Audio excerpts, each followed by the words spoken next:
Dear colleagues,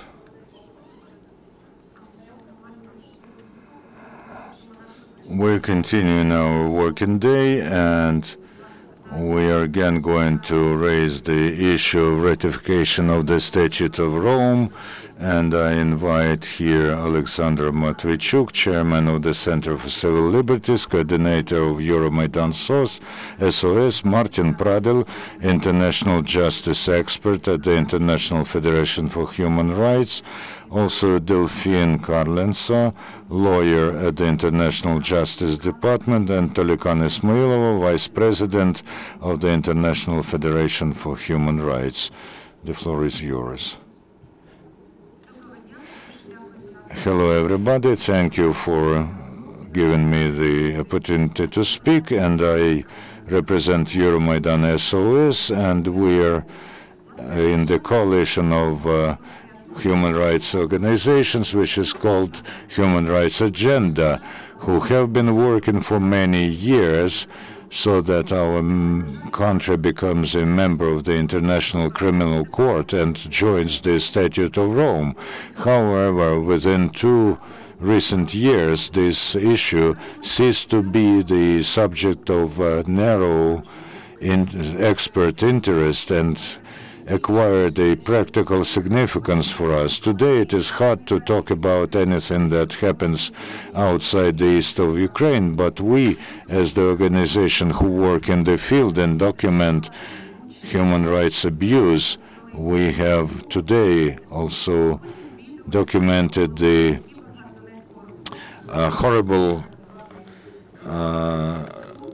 horrible video of how the projectile hit the bus stop in Donetsk, and then how our prisoner of war was taken there for a kangaroo court.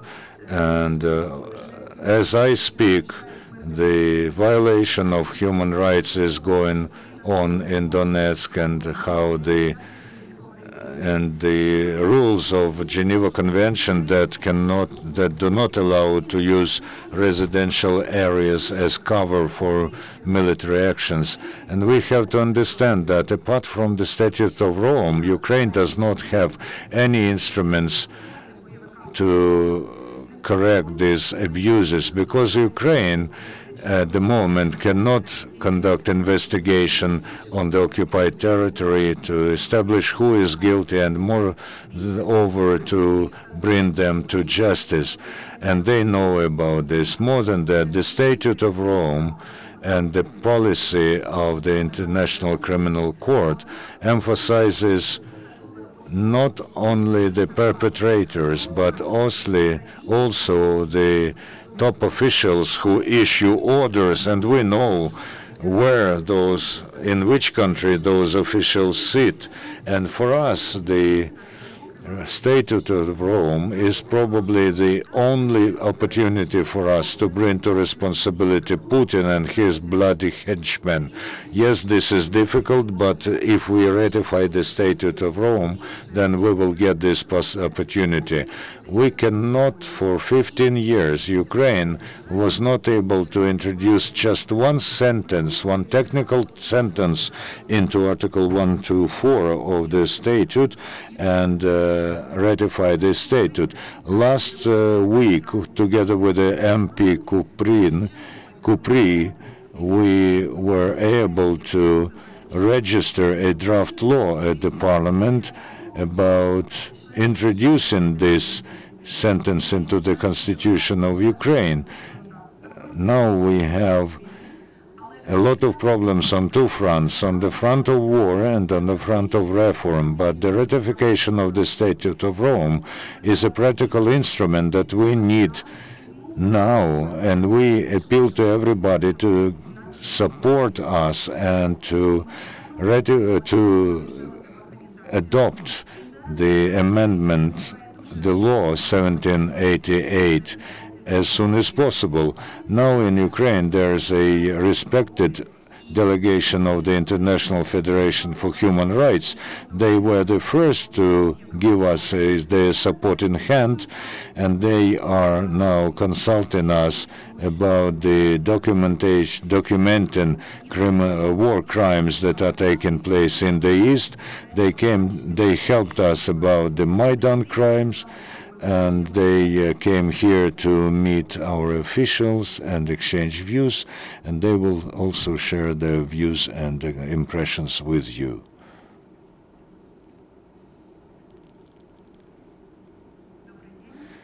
Good afternoon. In these tragic days, not only for Ukraine,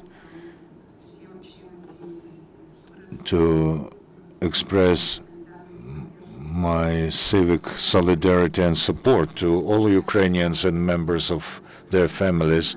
We know the price of freedom, and we know that Ukraine is on the course to build a legal, law-abiding and democratic state where the rule of law will prevail. We have spent 2 days in key meetings with institutions that make decisions, with key leaders, also with civic society. We see a high level of will of civic society who want changes, and we see that thousands of victims are expecting real political decisions. We know that the political will has to emanate from the president, and the key role should be played by the parliament. And we welcome the first steps, but as Oleksandra said, you have to work in order to broaden the Statute of Rome and to see that the International Criminal Court shall augment the national law enforcing institutions, and this is a great task for journalists to understand the procedures. And the mission of the International Federation for Human Rights will issue practical recommendations to all key stakeholders and work so that Ukraine becomes successful. And it is, I think, it is very important for you to hear the legal aspect from Mr. Martin, who is a working expert, but I want to emphasize that the political will should start to work, and the voice of citizens should be heard by the key institutions. And we hope that what is happening in Donbass and what was happening in Crimea after the ratification of the International Criminal Court and the broadening of its authority, Ukraine will become an example for transitionary countries how changes for the sake of people should be made while observing the human rights. So now the floor goes to Martin.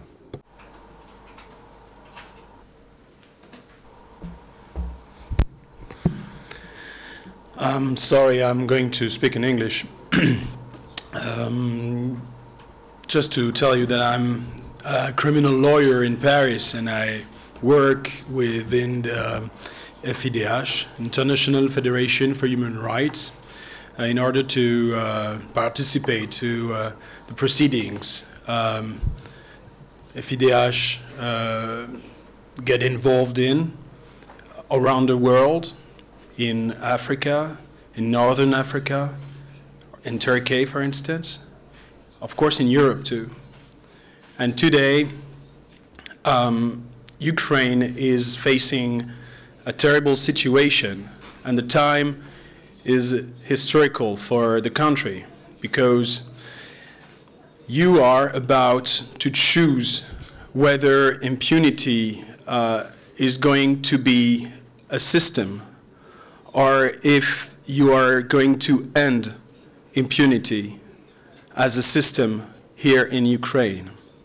This is the purpose of the ratification of the ICC, the International Criminal Court. This is the only thing we are talking about. It is not a political decision.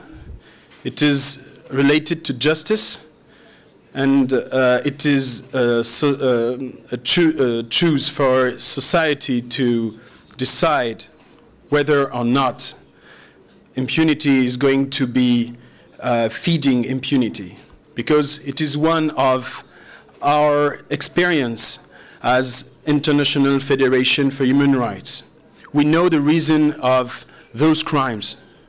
We know how it comes that such crimes appear. Impunity feeds impunity. This is the only reason. Make it stop, then those crimes are not going to be committed again. So now, with the ratification question, Ukraine has to decide whether or not this impunity will continue. It is not about renouncing of some Hegelian attribution. It is not about transferring justice anywhere else in the world. The idea of ICC is for the most severe and important crimes, crime against humanity, genocide, war crimes. It is to decide that if the country is not able or is not willing to prosecute those crimes, then there is a solution. Not against the country, but for the country to go and prosecute those cases internationally, because those crimes are so severe. When a civil population is targeted on purpose to kill those civilians, this is so severe that those crimes shouldn't stay unpunished. And today, here in Ukraine, there is great fear. Is it going to continue? Are you going to be able to prosecute those crimes? To collect proof? To prosecute those responsible for that? This is today a question. It might not be a question tomorrow if you ratify. That's why the International Federation for Human Rights strongly supports the question of the ratification.